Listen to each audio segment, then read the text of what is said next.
ప్రార్థన. తండ్రి నీకు వందనాలు, స్తోత్రములు. ఎదుగు ప్రభా, ఈ రాత్రి నీ సన్నిధి, నీ ప్రసన్నత ఈ స్థలములు ఉన్నందుకు స్తోత్రం. వచ్చిన నీ బిడ్డలందరిని బట్టి నేను స్తుతిస్తున్నాం. అలాగనే వాక్య భాగము సమయములో నీ మాటల ద్వారా అందరితో మీరు మాట్లాడమని, అలాగనే ప్రభా ఈ కుటుంబ సభ్యులు సంఘ బిడ్డలతో కలిసి రక్త సంబంధులతో కలిసి గృహ ప్రవేశము చేస్తుండగా మాతో కలిసి మీరు కూడా గృహములో ప్రవేశించి నీ బిడ్డలందరినీ దీవించి ఆశీర్వదించమని ప్రభు అయిన యేసుక్రీస్తు నామమున ప్రార్థన ద్వారా అడిగి వేడుకుంటున్నాము పరమ తండ్రి, ఆమెన్. కూర్చోండి.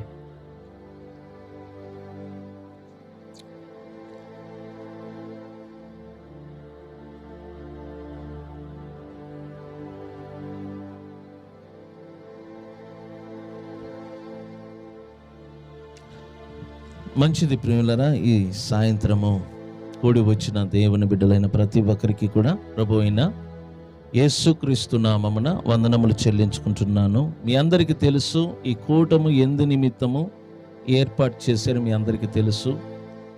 వాస్తవం చెప్పాలంటే కొన్ని సంవత్సరాలుగా ఇక్కడ ఈ యొక్క గృహ నిర్మాణము జరుగుతుంది. సో దేవుని కృపను బట్టి ఈ పనులన్నీ కూడా పూర్తి చేసుకొని కుటుంబ సభ్యులు ఈ రాత్రి ఈ యొక్క గృహ ప్రవేశ కార్యక్రమాన్ని వారు మనస్ఫూర్తిగా ఏర్పాటు చేసుకున్నారు. అలాగనే సంఘ బిడ్డలైన వారికి, వచ్చిన బంధుమిత్రులకు కూడా ప్రభు అయిన యేసుక్రీస్తు నామమున వందనములు చెల్లించుకుంటున్నాను. బైబిల్లో ఒక మాట చూడండి, ద్వితీయోపదేశ కాండము 33వ అధ్యాయము 27వ వాక్యంలో ఒక మాట మాత్రం చదువుతాను. ఇక్కడ మీరు చూసినట్లయితే ఒక చక్కని మాట నాకు కనబడుతుంది. అదేంటంటే, శాశ్వతుడైన దేవుడు నీకు నివాస స్థలము. చెప్పండి ఈ మాటను అందరం కలిసి, శాశ్వతుడైన దేవుడు నీకు నివాస స్థలము. ఆ మాటకు అర్థం ఏంటి తెలిసిన? శాశ్వతుడైన దేవుడు అంటే యుగ యుగాలు జీవించువాడని అర్థం. మార్పు లేనివాడు, నిత్యుడు అని అర్థం. దేవుడంట యుగ యుగాలు జీవిస్తాడంట. ఆయనకు ముగింపు ఉండదు, ఆయనకు ప్రారంభం ఉండదు, ఆయనకు ముగింపు ఉండదు. దేవుడు అనేవాడు అలాంటి వాడు. ఆ దేవుడంట మనకు నివాస స్థలం అంట. మనకు నివాస స్థలము ఎవరు అనగా శాశ్వతుడైన దేవుడు. దేవుడే మనకేమై ఉన్నాడంట? నివాస స్థలం. మీరు చూడండి, నిన్నటి దినం నేను ఒక వీడియో చూశాను. తైవాన్ అని ఒక దేశం, అది ఆ దేశంలో అనుకోకుండా భూకంపము రావటం వలన పెద్ద పెద్ద భవనాలు క్షణములో కూలిపోయింది. నేను ఆ వీడియో చూసి షాక్ అయ్యాను. ఎందుకంటే ఒక బిల్డింగ్ కట్టాలంటే ఎంతో కష్టం ఉంటుంది. అది ఒక రోజుల్లో జరిగేది కాదు. దానికి ఎంతో ప్రయాసం ఉంటుంది, ఎంతో ఖర్చు పెట్టాలి. కానీ ఆ తైవాన్ అనే పట్టణంలో దరిదాపు 4-5 అపార్ట్మెంట్ లాగా ఉన్నాయి. భూకంపము వలన, భూమి కదిలిన దాని వలన రెప్పపాటున అక్కడికక్కడే కుప్పకూలింది. నేను అది చూసి భయపడ్డాను. ఇది ఎక్కడ ఏంటిని పరీక్షిస్తే తైవాన్ అని రాయబడింది. మన ఈ భూమిలో చూడండి, నివాసం చెయ్యటానికి ఎంతో చక్కగా అందంగా మనం కట్టుకుంటాం. కానీ కట్టుకున్న ఇల్లు ఎప్పుడైనా ఏ క్షణమైనా కూలిపోవచ్చు. ఎందుకంటే నేను అప్పుడప్పుడు చర్చిలో చెప్తుంటాను, ఈ భూమి మనుషులకు శాశ్వతము కాదు. అందుకే నేను అంటాను, ఇండ్లు కట్టుకున్న వాళ్ళకి ఏం చెప్తున్నానంటే, ఇది శాశ్వతం కాదు. ఎప్పుడైనా ఏ ప్రమాదమైనా జరగవచ్చు. కానీ శాశ్వతమైన నివాస స్థలం ఒకటే. బైబిల్లో రాయబడినట్లుగా దేవుడే మనకి ఏమై ఉంటాడంట? శాశ్వతుడైన నివాస స్థలము. దేవుడే మన నివాస స్థలం. నివాస స్థలం అంటే నివసించటానికి అనుకూలమైన స్థలము అని అర్థం. దేవుని బిడ్డలైన మనము నేర్చుకోవలసిన పాట ఏంటంటే, దేవుని యొక్క నీడలో, దేవుని యొక్క సన్నిధిలో నివసించటానికి మనం అలవాటు చేసుకోవాలి. ఎందుకంటే ఈ లోకములో సురక్షితమైన ప్రాంతం, సురక్షితమైన స్థలం ఏది అంటే ఒక దేవుని సన్నిధి మాత్రమే, దేవుని ప్రసన్నత మాత్రమే. దేవుని యొక్క సన్నిధి, దేవుని యొక్క ప్రసన్నత మనకు సురక్షితమైనది. అందువలన దేవుని బిడ్డలైన ఎప్పుడైనా దేవుని సన్నిధికి, దేవుని ప్రసన్నతకు దూరం కాకూడదు. మీ అందరికీ తెలుసు, బాబేలు అనే ఒక ప్రాంతం, నిమ్రోద్ అనే ఒక వ్యక్తి ఉన్నాడు. అతడు ప్రజలను ప్రభావితం చేసి ఒక మాట చెప్పాడు, మనము భూమి క్రింద చెదిరిపోకుండా ఉండునట్లుగా మనము మన కొరకు ఒక నివాస స్థలమును కట్టుదము రండి అని ప్రజలను ప్రభావితం చేశాడు. ఆ రోజులంట ఒకే ఒక భాష అంట, ప్రజలందరూ కూడా ఒకే చోట ఉన్నారంట. వీళ్ళందరూ నిమ్రోదు మాటను బట్టి అందరూ ఒకే మాట మీద ఒకే ఆలోచన కలిగి ఇటుకలను తయారు చేసి ఆ ఇటుకలతో పెద్ద నివాస స్థలము, పెద్ద గోపురము కడుతున్నారు. బైబిల్ ఏమంటుంది తెలుసిన? ఆ గోపురం అంటే ఆకాశము అంటుకున్నంత ఎత్తుకు కట్టారు, అనంత పెద్ద గోపురం అది.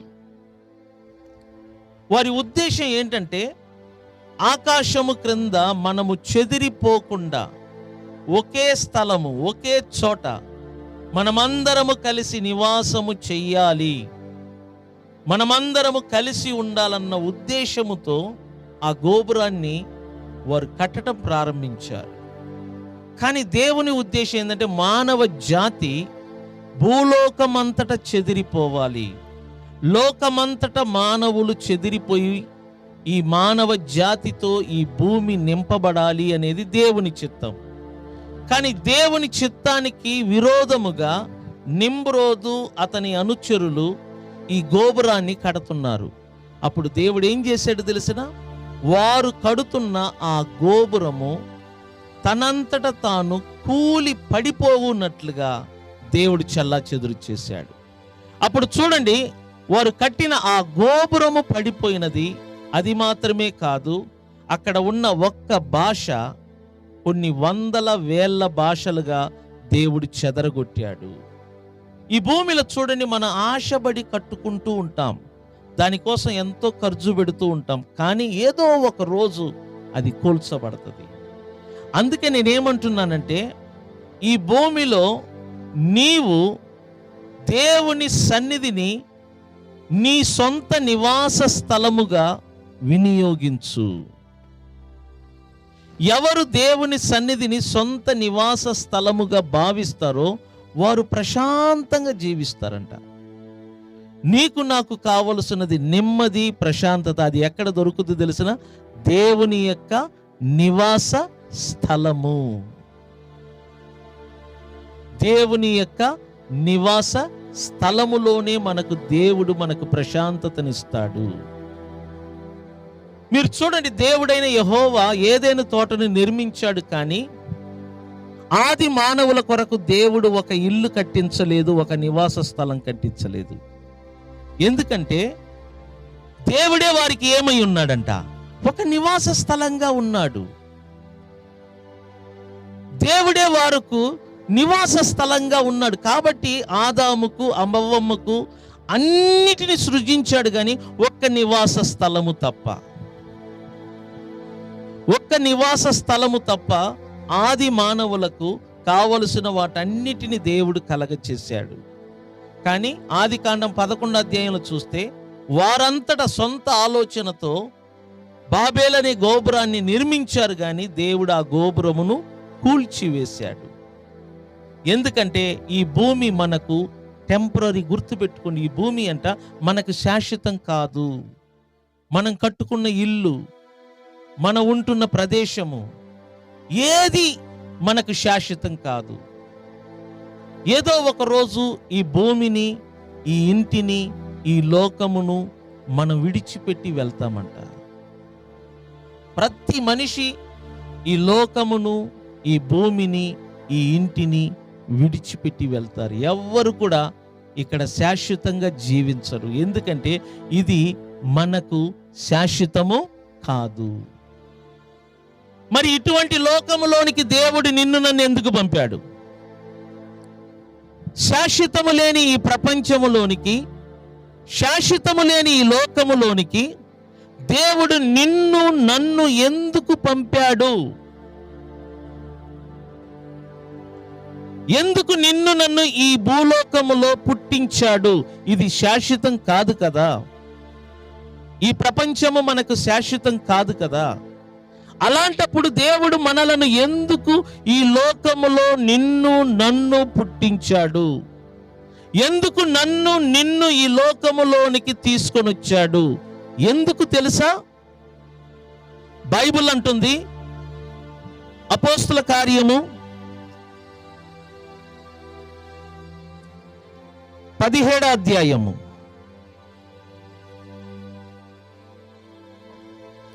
దయచేసి బైబిల్ తీయండి. అపోస్తుల కార్యములో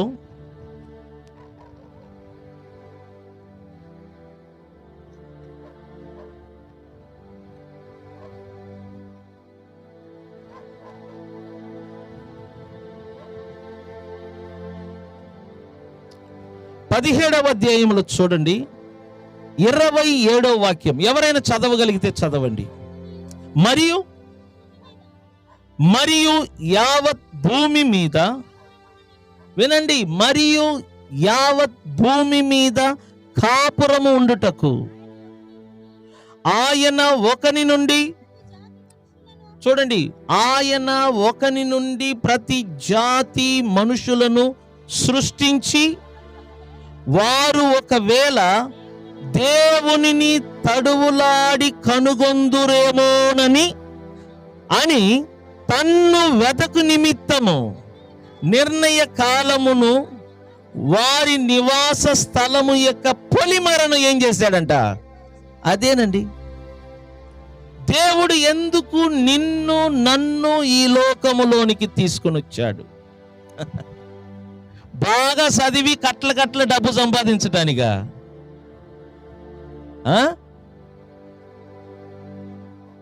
బాగా చదివి పొలాలు, ఎకరాలు, తోటలు, బండ్లు ఇవన్నీ కొనటానిగా కాదు. క్లియర్గా బైబిల్లో ఉంది చూడు. దేవుడు నిన్ను నన్ను ఎందుకు ఈ లోకములో తీసుకొచ్చాడో తెలుసా? మీ కన్నులు తెరిచి ఒకసారి ఆ వాక్యాన్ని చూడండి. బైబిల్ అంటుంది, మరియు యావత్ భూమి మీద కాపురముండుటకు ఆయన, అనగా దేవుడు, ఒకని నుండి ప్రతి జాతి మనుషులను సృష్టించి వారు ఒకవేళ దేవునిని ఏం చెయ్యాలంట? తడువులాడి కనుగొందురేమో. దేవుడు మనలను ఈ లోకములోనికి ఎందుకు తీసుకొని వచ్చాడు తెలుసునా?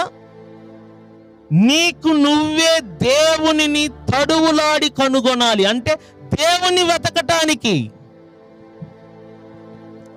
మనిషిని దేవుడు ఈ లోకములోనికి ఎందుకు తీసుకొచ్చాడంటే నీకు నువ్వే ఇష్టపూర్వకంగా చనిపోయే లోపు ఎవరిని తెలుసుకోవాలి, ఎవరిని కనుగొనాలి? దేవుణ్ణి. నేను చెప్తున్నాను సీరియస్గా, మీరు చనిపోయే లోపు దేవుణ్ణి తెలుసుకోండి. మీరు చనిపోయే లోపు దేవుణ్ణి వెతికి కనుగొనండి.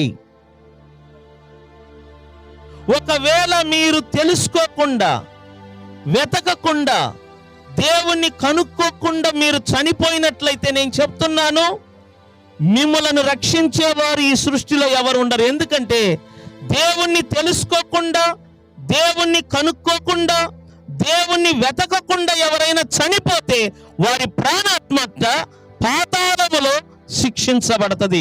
నేను సీరియస్గా చెప్తున్నాను. అందుకనే నీ ప్రాణము నీలో నుండి పోయే లోపు దేవుని వెతుకు, తడువులాడు.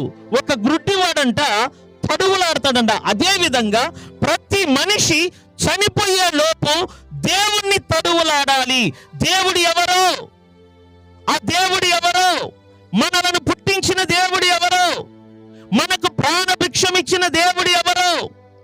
మనలో పెట్టిన ఊపిరిని మనకు కలగజేసిన దేవుడు ఎవరో? ప్రతి మనిషి దేవుడు ఎవరో తెలుసుకోవాలి. చాలా మంది దేవుణ్ణి తెలుసుకోకుండా చనిపోతున్నారు.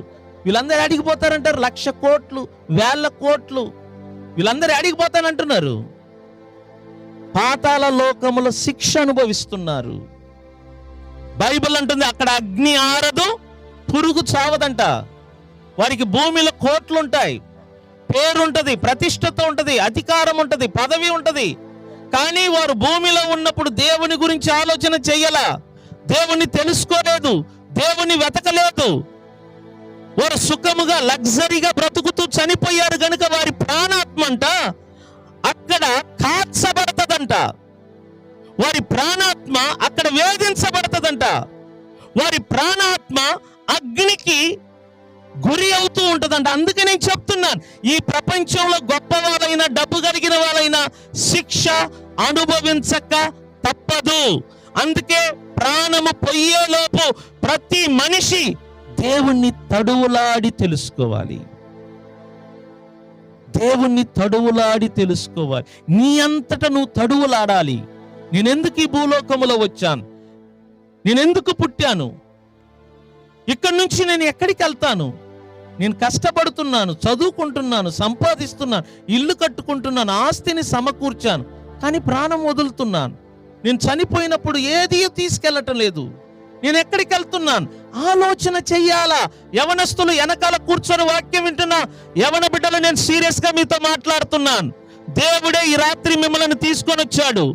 మీరు గండి దేవుని గురించి ఆలోచన చెయ్యకుండా, దేవుణ్ణి తడవలాడకుండా మీ టైం అంతా కాలాన్ని వృధా చేస్తే నిన్ను రక్షించే దూత గాని దేవుడు గాని ఈ ప్రపంచంలో ఎవరు ఉండరండి. ఇది సీరియస్ మ్యాటర్ నేను చెప్తున్నాను. దేవుడే నీకు నాకు ఈ భూమి మీద పొలిమెరని ఏర్పాటు చేశాడు. ఒక మనిషి నుండి మానవ జాతులను తీసుకొని వచ్చాడంట. ఎందుకు? నీ అంతటా నా అంతటా దేవుణ్ణి ఏం చెయ్యాలంట? తడువులాడి ఆ దేవుడు ఎవరో మనం ఏం చెయ్యాలంట? వెతికి కనుగొనాలి. కనుగొనాలి. నువ్వు చనిపోతే నీ ప్రాణం కుక్కలాగా నక్కలాగా గాలిలో కలవదు. నీ ప్రాణాత్మ ఒక స్థలానికి వెళ్తుంది. నేను చెప్తున్నాను గ్యారంటీగా, నీ ప్రాణాత్మ ఒక స్థలానికి వెళ్తుంది. అది దేవుని దగ్గరికైనా వెళ్ళాలి, లేకపోతే పాతాళ లోకానికైనా వెళ్ళాలి. దేవుని దగ్గరికి వెళ్తే నీకు విశ్రాంతి కలుగుద్ది. అదే నువ్వు పాతాళ లోకానికి వెళ్తే అక్కడ అగ్ని ఆరదు, పురుగు చావదు. మనం ఏం చేస్తున్నామంటే దేవుని వెతకటం లేదు, దేవుని గురించి ఆలోచన చేయటం లేదు. ఎంతవరకు? ఉదయం నుంచి రాత్రి వరకు కష్టపడటం. ఈ యవనస్తులైతే స్టడీ. కొంతమంది అయితే పని. మొన్న ఒక అమ్మాయిని అడిగిన, ఏంటమ్మా గర్భంతో ఉంటే? ఎక్కడన్నయ్యా నేను గర్భంతో? ఉదయం నుంచి రాత్రి దాకా పని. ప్రాణం పోతే? అర్థం చేసుకో, నీ దేవుడే నీకు శాశ్వతమైన నివాస స్థలం. నీ అక్కరలన్నీ ఆయనకు తెలుసు, నీ అవసరతలన్నీ ఆయనకు తెలుసు. ఆదాము అవ్వమ్మను పుట్టించటానికి ముందే వారికి కావలసినది ఏంటో, వారి అక్కర్లు ఏంటో దేవుడు ముందుగానే సృష్టించాడు. మనిషిని సృష్టించటానికి ముందే మనుషుల అక్కరలన్నీ ఎరిగిన దేవుడు వారి కొరకు ముందుగా ఏం చేశాడంట? నేను నిజం చెప్తున్నా, నా అక్కరలను ఎరిగిన వాడు ముందుగానే సృష్టించాడు. నేను ప్రాకులాడాల్సిన పని లేదు, నేను ఏడవాల్సిన పని లేదు, పరిగెత్తాల్సిన పని లేదు. ఎప్పుడు నాకు దేవుని మీద నమ్మకం తగ్గిపోతుందో అప్పుడు పరుగులెత్తుతాను, అప్పుడు ప్రాకులాడుతాను. నాకు నమ్మకం, నాకు, నా కుటుంబానికి, నా భవిష్యత్తుకి కావలసినవన్నీ దేవుడు ముందుగానే సృష్టించి పెట్టాడు. దాని టైం వచ్చినప్పుడు ప్రతిదీ మన చేతికి రావాల్సింది వస్తుంది. ప్రతిదీ మన కోరుకున్నది, మన ఆశించినది ప్రతిదీ వస్తుంది. మన పని ఏంటి తెలిసిన? భూమిలో ఉన్నప్పుడు దేవుని వెతుకు, దేవుని వెతుకు. బైబిల్లో యేసయ్య అదే చెప్పాడు కదా, మొదట ఆయన రాజ్యమును ఆయన నీతిని ఏం చెయ్యమన్నాడు? వెతకుడి అన్నాడు. అప్పుడు ఏమన్నాడు? మొదట ఆయన రాజ్యమును, మొదట ఆయన నీతిని వెతుకుడి, అప్పుడు ఇవన్నీ ఏంటంటే చెప్పండి, నీ పిల్లలకు, నీ కుటుంబానికి, నువ్వు అనుకుంటున్నావు నువ్వు కష్టపడితే నీ పిల్లలకు భవిష్యత్తు అని. అది నీ నమ్మకం. అది నువ్వు అలా నమ్మావు. నేను కష్టపడితేనే నా పిల్లలకు ముద్ద, నేను కష్టపడితేనే నా పిల్లలకు భవిష్యత్తు. అది నీ అపనమ్మకం. అది నువ్వు కష్టపడకపోయినా సూర్యుడు యొక్క వెలుగు దేవుడు నీకు ఇస్తున్నాడు కదా. నువ్వు కష్టపడితేనే చల్లటి గాలి వస్తుంది, నువ్వు కష్టపడితేనే సూర్యుడు నీ మీద వెలిగిస్తున్నాడు. యేసు ప్రభు ఏమన్నాడు? మంచివారి మీదను చెడ్డవారి మీదను సూర్యుడు ఏం చేస్తున్నాడంట? ఉదయింపజేస్తున్నాడు. మంచివారి మీదను సూర్యుడు కానీ లేకపోతే వర్షము కానీ దేవుడు ఉదయింపజేస్తున్నాడా లేదా? నీ అపనమ్మకం అది, నీ అవిశ్వాసం అది. నువ్వు అనుకుంటున్నావు నేను పనికి పోతేనే మా పిల్లలు బాగుంటారని, నువ్వు అనుకుంటున్నావు నేను కష్టపడితేనే నా పిల్లలు బాగుంటారని. నేను ఒక మాట చెప్పానా? తల్లిదండ్రులు ఉన్న పిల్లల కంటే తల్లిదండ్రులు లేని అనాథులు అంటారు చూసారా, ఆ పిల్లల భవిష్యత్తే బాగుంటుంది. ఎందుకంటే వారి భవిష్యత్తును, వారి బాధ్యతను తల్లిదండ్రులు కాదు, దేవుడు డైరెక్ట్గా తీసుకుంటున్నాడంట. మీరు చేయాల్సిన పని ఏంటంటే దేవుని వెతకండి, దేవుని సన్నిధికి పరుగులెత్తండి. అప్పుడు చూడు, దేవుడు మీ అక్కరలు, మీ అవసరతలను ఎరిగినవాడు. ప్రతిదీ సమయానికి అనుకూలంగా మీకన్నిటినీ ఆయన అనుగ్రహిస్తాడు. కీర్తనలు 91 మొదటి వాక్యం ఒకసారి చదువమ్మా. కీర్తనలు 91 మొదటి వాక్యం. ఎవరి చాటున నివసించువాడంట? మహోన్నతుడైన దేవుని యొక్క చాటున నివసించువాడు సర్వశక్తుని యొక్క నీడలో విశ్రమించువాడు.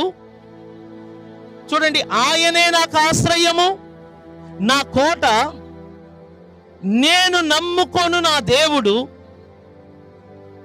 ఎవరిని గూర్చి ఈ రచయిత మాట్లాడుతున్నాడంట? యెహోవా దేవుని గూర్చి మాట్లాడుతున్నాడు. ఎక్కడి నుంచి అమ్మా? వేటగా పురినో నుండి ఆయన తప్పించును, నాశనకరమైన తెగులు రాకుండా ఆయన నిన్ను రక్షించును. ఆయన తన రెక్కలతో ఆయన నిన్ను కప్పును, ఆయన రెక్కల క్రింద, చూడండి, ఆయన రెక్కల క్రింద నీకేం కలుగును. ఈ మాట ఎవరిని గురించి ఈ రచయిత మాట్లాడుతున్నాడు తెలిసిన? దేవుని యొక్క చాటున, ఆయన నీడలో విశ్రమిస్తున్న వానిని గూర్చి. మీరు చూడండి, ఎప్పుడైనా దేవుని యొక్క చాటున నివసించటం, దేవుని యొక్క సన్నిధిలో నివసించటం, దేవుని యొక్క ప్రసన్నతలో నివసించటం అలవాటు చేసుకోండి. ప్రతిరోజు దేవుని సన్నిధిలో, ప్రతిరోజు దేవుని ప్రసన్నతలో, ప్రతిరోజు దేవుని నీడలో బ్రతకటం అలవాటు చేసుకోండి. అప్పుడు దేవుడు ఏం చేస్తాడంటే మీ అక్కరలను, మీ అవసరతలను, మీకు కావలసినది, మీ పిల్లల పిల్లల పిల్లలకు కావలసిన వాటన్నిటిని కూడా దేవుడంట సృష్టించి మరుగు చేస్తాడంట. చూడండి, ఆహారని ఒక స్త్రీ ఉంది. తన బిడ్డ త్రాగటానికి నీరు లేక ఏడుస్తూ ఉంది. అర్థం చేసుకోండి, కొన్ని సందర్భాల్లో తల్లిదండ్రులంట పిల్లలకు కూడా సహాయము చేయలేని పరిస్థితులు వస్తాయి. నీ పిల్లలకు సహాయము చేయలేని పరిస్థితులు కూడా రావచ్చు. కొన్నిసార్లు మీ పిల్లల యొక్క ప్రాణం అంట నీ కన్నుల ఎదుట పోయే అవకాశాలు కూడా వస్తాయి. ఎందుకంటే నీకు దేవుని యొక్క విలువ తెలియాలని నేను చెప్తున్నాను. ఆహారు తన కన్న బిడ్డకు మంచినీళ్ళు ఇవ్వలేని పరిస్థితిలో ఉంది. ఆ బిడ్డ ఏడుస్తుంది. ఆ బిడ్డ ఏడుపును చూసి తట్టుకోలేక ఈ ఆహారం ఏం చేసిందంటే ఆ బిడ్డను కొంత దూరం పండబెట్టి తల్లిగా వచ్చి ఏడుస్తుంది, ఏం చేయలేని పరిస్థితి. అప్పుడు దేవదూత అక్కడికి వచ్చి, ఆహారం ఏం చేస్తున్నావు, ఎందుకు ఏడుస్తున్నావు అని అడుగుతున్నప్పుడు తల్లి, ఇదిగో నీళ్లు లేక నా పసిబిడ్డ ఏడుస్తుంది, నేనేమీ చేయలేని పరిస్థితిలో ఉన్నాను. అప్పుడు దేవుడు ఏమన్నాడు తెలుసునా, నీవు కొంత దూరం వెళ్ళి చూడు, అక్కడ నీటి ఊట ఉంది. నీరు ఊరుతూ ఉంటదంట. ఆ ప్రాంతం అంట అరణ్యం అంటారు. అరణ్యం అంటే నీరు లేని ప్రదేశం, నీరు వెతికినా దొరకదు. అటువంటి ప్రదేశములో దేవుడు ఆహార కొరకు ఒక ఊటను పుట్టించాడు. నేను చెప్తున్నాను, మీరు మీ పిల్లల కొరకు దేవుని సన్నిధికి రాకుండా పరుగులేదు. చాలా మంది తల్లులు పిల్లల కోసము, కుటుంబం కోసం, ఎందుకమ్మా పరుగులెత్తదు? మా పిల్లల కోసం, కుటుంబం కోసం. మంచిదేమనమ్మా, నీ పిల్లల కోసమే పరిగెత్తు, నీ కుటుంబం కోసమే పరిగెత్తు, కాదనలా. కానీ శాశ్వతుడైన దేవుడే నీ నివాస స్థలం. ఆయనను విడిచిపెట్టి నువ్వు పరిగెత్తితే నీకెలా మేలు జరుగుద్ది? దేవుడి నివాస స్థలం అండి నేను చెప్తున్నాను. నువ్వు ఎవరి నుండి దూరం అవుతున్నావు తెలుసునా? సృష్టికర్త నుండి దూరం అవుతున్నావు.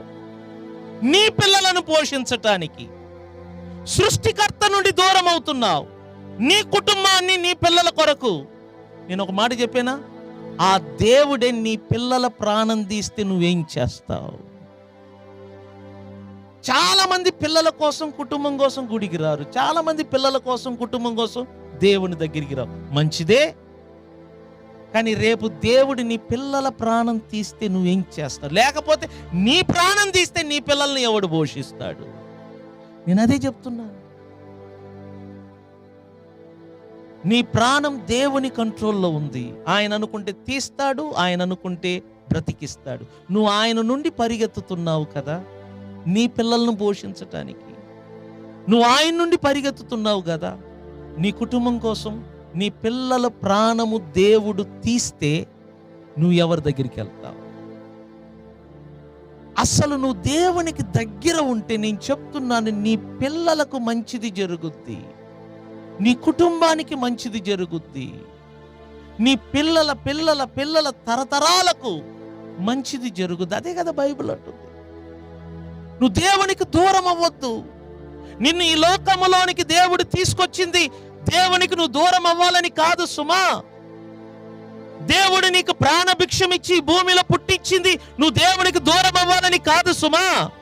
నువ్వు దేవుణ్ణి వెతికి ఆయనను కనుగొని ఆయన సన్నిధిలో నువ్వు నివసించాలని, ఆయన సన్నిధిలో నువ్వు మరుగై ఉండాలని. అప్పుడు దేవుడు నిన్ను బట్టి నీకును నీ పిల్లలకును సహాయము చేస్తాడు. నీ పిల్లల పిల్లలకు సహాయం చేస్తాడు. ఆహారు దేవుని సన్నిధిలో కన్నీరు కారుస్తుండగా దేవుడు దిగి వచ్చి అక్కడ నీటి ఊటను పుట్టించాడు. ఆ నీటి ఊట ద్వారా ఆహారు వెళ్ళి ప్రాణమును పోగొట్టుకునే సమయములో ఉన్న తన బిడ్డను కాపాడుకున్నది. నేను ఒకటే చెప్తున్నాను, దేవుడు ఒక్కడే ఈ సృష్టిలో నిన్ను గాని నన్ను గాని ఎవరినైనా కాపాడగలవు. చూడండి, నేను సీరియస్గా చెప్తున్నాను, నేను దైవజనునండి.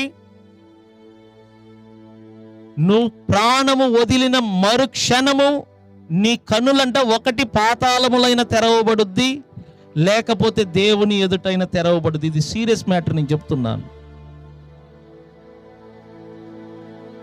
నువ్వు గండి దీనిని జోక్గా తీసుకొని ఏదో సిల్లిగా తీసుకొని నాకేం కాదంటే గుర్తు పెట్టుకో, ఆ పాతాళ లోకములో నేను తప్ప మరలా నీకెవడు గుర్తుకు రాడు. నేను సీరియస్గా చెప్తున్నాను. నీ కుటుంబము, నీ పిల్లలు క్షేమముగా ఉండాలంటే ఫస్ట్ బైబిల్లో చెప్పినట్లుగా దేవుణ్ణి వెతుకు, దేవుని యొక్క సన్నిధిలో నివాసము చెయ్యటము నేర్చుకో. దేవునికి దూరం అవ్వద్దు.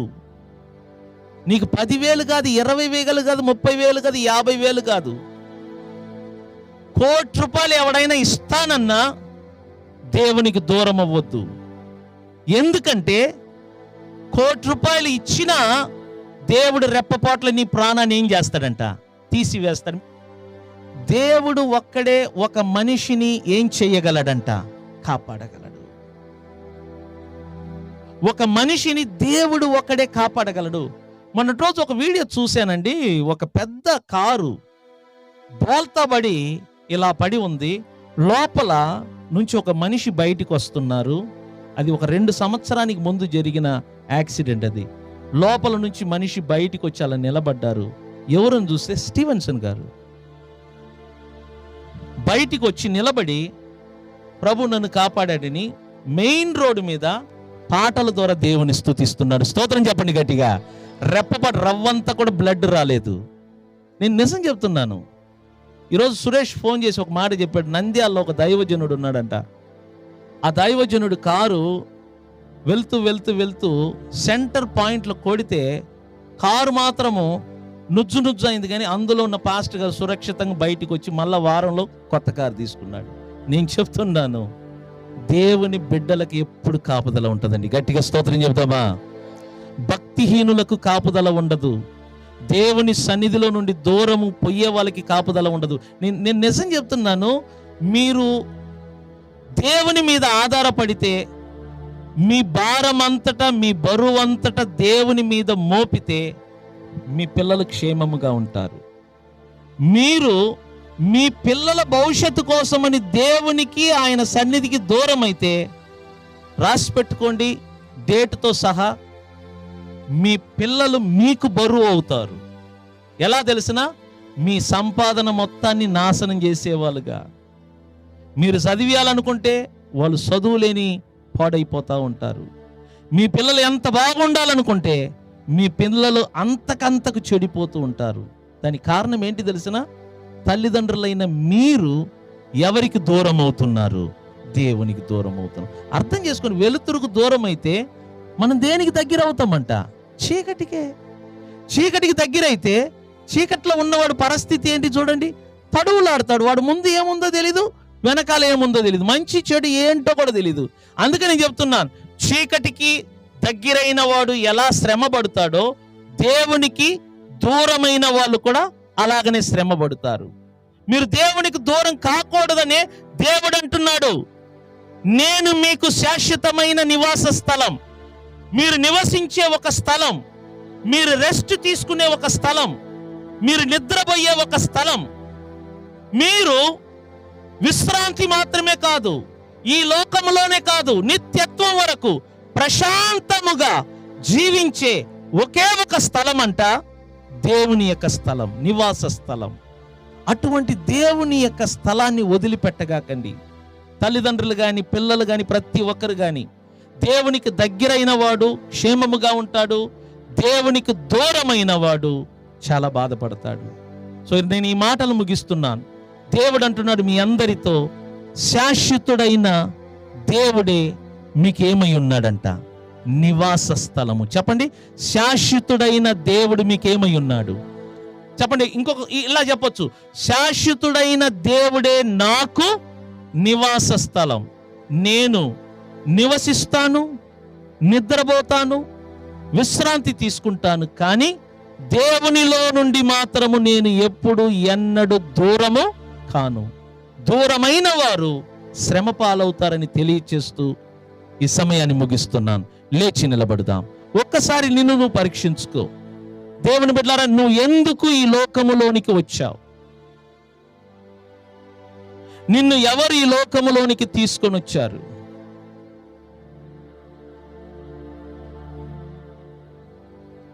ఈ భూమిలో ఉండుటకు కారణం ఏంటో నీకు తెలుసా? ఇప్పటికే నీ వయసు పెరిగిపోతుంది తెలుసా? రేపు చనిపోతే నువ్వు ఎక్కడికి వెళ్తావు? చనిపోయిన తర్వాత నువ్వు ఎక్కడ నీ సమయాన్ని గడపబోతున్నావు? నిత్యత్వంలో ఎక్కడ ఉండబోతున్నావు?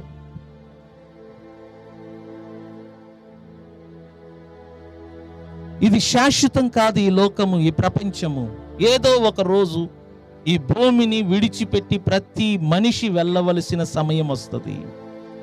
ఆ సమయం రాకముందే దేవునిలో ఏకమవు. ప్రభువును నమ్ముకో, యేసును నమ్ముకో.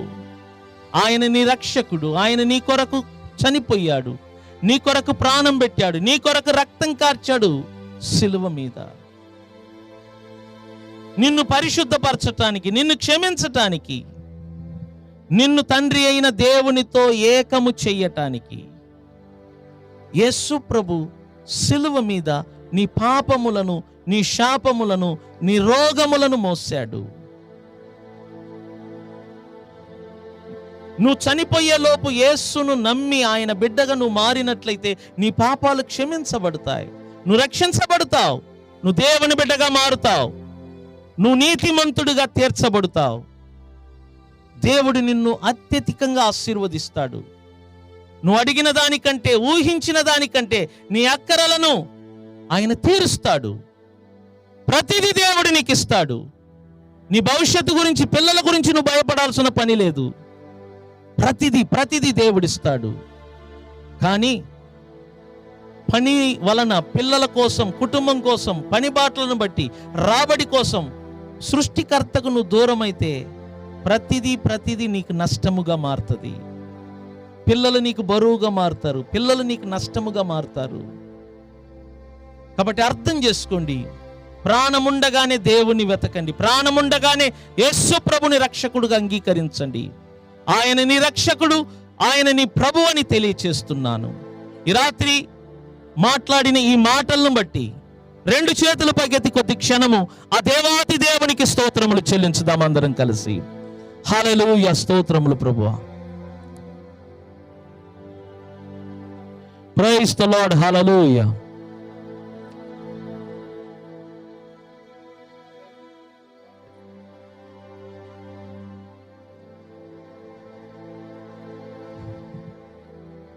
అదేవిధంగా ఈ కుటుంబము, ఈ గృహ నిర్మాణము ప్రారంభించిన ఆ దినము నుండి ఈనాటి వరకు ఎన్నో శ్రమలు, ఎన్నో కష్టాలు దేవుడు సహాయం చేయగా వారు చేసిన ఈ పనులన్నిటినీ ప్రభు సన్నిధిలో జ్ఞాపకం చేసుకుందాం.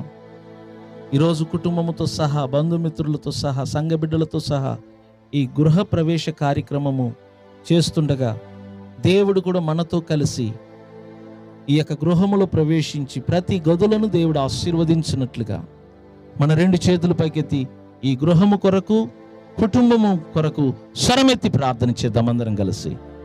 హల్లెలూయా, స్తోత్రములు.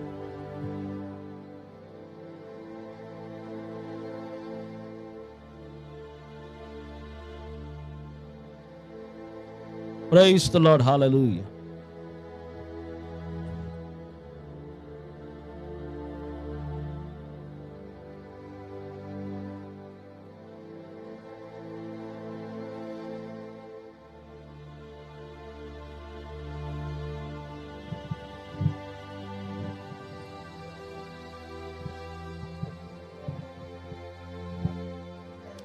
Praise the Lord, praise the Lord, praise the Lord. Hallelujah. ప్రార్థన చేసుకుందాం. తండ్రి నీకు వందనాలు, స్తోత్రములు ప్రభువా. నిజంగానే మీరు మాకు శాశ్వతమైన ఒక నివాస స్థలముగా ఉన్నందుకు స్తోత్రం. నీ యందు మేము నివసించాలని మీరు మమ్మలను పుట్టించారు. ఎందుకనగా మీలోనే మాకు విశ్రాంతి, విడుదల, స్వస్థత, ఆశీర్వాదం. అందును బట్టి నీకు వందనాలు, స్తోత్రములు. నీకు దూరం అగుట వలన మాకు భారము, శ్రమ, కష్టాలు, వేదన పెరుగుతుంది తప్ప నీకు దూరం అవటం వలన మాకు ఏ మేలు జరగటం లేదు. ఆ గ్రహింపును ప్రతి బిడ్డకు దయచేయండి. ఇదిగో ప్రభు, నీ బిడ్డలైన మేము ఈ యొక్క గృహ ప్రవేశం కార్యక్రమాన్ని ప్రారంభిస్తుండగా నీ సన్నిధి, నీ ప్రసన్నత మాతో పాటు ఉండి ఆశీర్వదించమని వేడుకుంటున్నాం. వచ్చిన ప్రతి బిడ్డలను దీవించమని ప్రభు అయిన యేసుక్రీస్తు నామమున ప్రార్థన ద్వారా అడిగి వేడుకుంటున్నాము పరమ తండ్రి. ఆమేన్. యేసు రక్తమే జయం, సిలువ రక్తమే జయం. ప్రభు అయిన యేసుక్రీస్తు నామమునకు మహిమ, ఘనత, ప్రభావములు కలుగును మగాక. ఆమేన్.